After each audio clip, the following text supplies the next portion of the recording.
ఈ ఆడవాళ్ళకు ఉండేటువంటి సమస్యలు అవును సార్. వాటిల్లో ఈ వెజినల్ ఇన్ఫెక్షన్స్ అనేటువంటి అవును సార్. చాలా మందికి వాటి పట్ల అవగాహన ఉండదు. అవును సార్. వాటిని వాటి నుంచి ఉపశమనం ఎలా పొందాలో తెలియదు. బయటికెళ్ళి ఓపెన్గా కూడా మాట్లాడలేని పరిస్థితులు ఉంటాయి. అవును సార్. దీని గురించి మీరేం చెప్తారు? మామూలుగా ఎప్పుడన్నా వెజైనా కొంచెం ఇరిటేట్గా ఉంటే క్లీన్ చేసుకుంటారు మహిళలు. ఆ క్లీన్ చేసుకునేటప్పుడు వాటర్తో హార్డ్గా క్లీన్ చేస్తారనమాట. వెజైనా గోడల్లోకి వాటర్ని పంపించి క్లీన్ చేస్తారు ఇరిటేషన్ వల్ల. ఆ ఇరిటేషన్ వల్ల అప్పుడు ఏమవుతుందంటే లోపల ఉన్న గుడ్ బ్యాక్టీరియా అంతా ఈ వాటర్తో క్లీన్ చేసుకునేటప్పుడు బయట వెళ్ళిపోతుంది. అప్పుడు గుడ్ బ్యాక్టీరియా వెళ్ళిపోయింది అనుకోండి, బ్యాడ్ బ్యాక్టీరియా ఆటోమేటిక్గా గ్రో అవుతుంది. బ్యాడ్ బ్యాక్టీరియా గ్రో అయినప్పుడు వైట్ డిశ్చార్జ్ అవ్వడము, తర్వాత ఫౌల్ స్మెల్ రావడము, తర్వాత యూరినేట్ చేసేటప్పుడు మంటగా ఉండడము, ఇవన్నీ వస్తూ ఉంటాయి. సో ఎప్పుడు కూడా ఆడవాళ్ళు చూసుకోవాల్సిన జాగ్రత్త ఏంటంటే క్లీన్ చేసుకోవాల్సిన అవసరం లేదు సార్ వెజైనాని. యాక్చువల్గా అది సెల్ఫ్ క్లెన్సింగ్ ఆర్గాన్, తనంతట అది క్లీన్ అయ్యేటటువంటి ఒక అవయవం. ఒకవేళ ఇరిటేషన్ గా ఉంటే గోరువెచ్చని వాటర్ తో బాహ్యంగా కొంచెం క్లీన్ చేసుకోవచ్చు, కానీ డీప్ గా క్లీన్ చేయకూడదు అసలు వెజైనాని.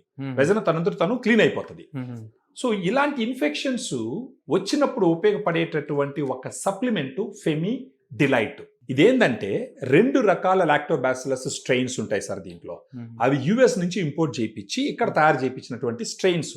ఇవి ఏం చేస్తాయి, రోజుకు ఒక క్యాప్సూల్ వాళ్ళు భోజనం తర్వాత తీసుకుంటే ఆ వెజైనాలోకి వెళ్ళి అక్కడ గుడ్ బ్యాక్టీరియాని పెంచుతాయి. ఈ గుడ్ బ్యాక్టీరియా చేసే పని ఏంటంటే సార్, వెజైనాని అది యాసిడ్ కండిషన్లో ఉంచుతుంది. అక్కడ pHని 3.5 నుంచి 4.2 మధ్యలో పెడుతుంది. ఆ pH లో ఉన్నప్పుడు బ్యాడ్ బ్యాక్టీరియా అక్కడ బతకదు.